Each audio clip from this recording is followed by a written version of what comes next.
Vladimir Putin की कहानी, कैसे एक खुफिया अधिकारी बना देश का सबसे बड़ा ताकतवर शख्स। मैं अनुज मिश्रा, स्वागत है आप सभी का न्यूज आवाज में। दरअसल आज की इस वीडियो में विस्तार से जानेंगे कौन है व्लादिमीर पुतिन, तानाशाह, साम्राज्यवादी या कुशल प्रशासक। आपकी जानकारी के लिए बता दें, स्कूली पढ़ाई पूरी करने से पहले ही पुतिन ने सोवियत इंटेलिजेंस के लिए काम किया था। 1975 में लॉ की डिग्री हासिल करने के बाद उन्होंने Soviet secret police force KGB में काम करना शुरू किया। उनकी नियुक्ति बतौर ट्रांसलेटर पूर्वी जर्मनी में हुई। बताया जाता है कि वहां उनका काम सिर्फ प्रेस क्लिपिंग इकट्ठा करने तक सीमित था। बर्लिन वॉल गिरने के बाद वह रूस लौट आए। आपकी जानकारी के लिए बता दें, यूएसएसआर के विभाजन के 30 साल से ज्यादा हो चुके हैं। तब व्लादिमीर पुतिन 39 साल के थे। वह रूस के विघटन से खुश नहीं थे। एक बार उन्होंने मीडिया को बताया भी था कि रूस के बंटने से 1000 साल पुरानी विरासत का ज्यादातर हिस्सा खत्म हो गया है। गुरुवार को यूक्रेन पर हमले के बाद एक बार फिर से पुतिन की शख्सियत की चर्चा शुरू हो गई है। क्या वह साम्राज्यवादी है? क्या वह रूस को फिर से दुनिया की सबसे बड़ी ताकत बनाना चाहते हैं, या यूक्रेन पर हमला सिर्फ रूस में सत्ता में बने रहने की उनकी तिग्रम का हिस्सा है? आइए इन सवालों के जवाब जानने की कोशिश करते हैं। आपकी जानकारी के लिए बता दें, 1997 में रूस के राष्ट्रपति बोरिस येल्त्सिन ने पुतिन में छिपी संभावनाओं को पहचान लिया था। उन्होंने भांप लिया था कि यह व्यक्ति 21वीं सदी में रूस का नेतृत्व करने के लिए सही व्यक्ति है। फिर पुतिन को येल्त्सिन का डिप्टी चीफ ऑफ स्टाफ नियुक्त किया गया। अगले साल उन्हें एफएसबी का चीफ बना दिया गया। इसके तुरंत बाद येल्त्सिन ने पुतिन को अपना प्राइम मिनिस्टर नियुक्त कर दिया। खराब स्वास्थ्य की वजह से 1999 में येल्त्सिन के अचानक इस्तीफा दे देने के बाद पुतिन रूस के कार्यवाहक राष्ट्रपति बन गए।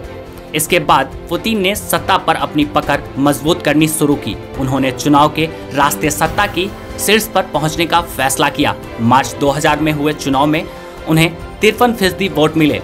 तब से वह लगातार रूस में सत्ता पर काबिज हैं। वह रूस के तानाशाह जोसेफ स्टेलियन के बाद रूस के सत्ता में सबसे लंबे समय तक रहने वाले व्यक्ति हैं। 2018 में दोबारा 6 साल के लिए निर्वाचित होने के बाद उन्होंने संविधान में संशोधन के जरिए खुद को 2036 तक सत्ता में बनाए रखने का रास्ता साफ कर दिया। हालांकि इस संशोधन को लेकर काफी विवादित हुआ। पुतिन का जन्म लेनिनग्राद के एक कामकाजी परिवार में 1952 में हुआ था। अब लेनिनग्राड को सेंट पीटर्सबर्ग कहा जाता है। बचपन से ही उनका व्यवहार आक्रामक था। अक्सर पड़ोस के बच्चों से उनकी लड़ाई हो जाती है। इसी आक्रामक व्यवहार ने उन्हें जूडो की तरफ आकर्षित किया। इस खेल ने उनकी आक्रामकता बनाए रखने की काफी भूमिका निभाई। वह जूडो के एक के बाद कई प्रतियोगिता जीतते चले गए। फिर उन्होंने कभी पीछे मुड़कर नहीं देखा। बताया जाता है कि स्कूली पढ़ाई पूरी करने से पहले ही उन्होंने सोवियत इंटेलिजेंस के लिए काम किया था। 1975 में लॉ की डिग्री हासिल करने के बाद उन्होंने Soviet secret police force KGB में काम करना शुरू किया। उनकी नियुक्ति बतौर ट्रांसलेटर पूर्वी जर्मनी में हुई। बताया जाता है कि वहां उनका काम सिर्फ प्रेस क्लिपिंग इकट्ठा करने तक सीमित था। बर्लिन वॉल गिरने के बाद वह रूस लौट आए।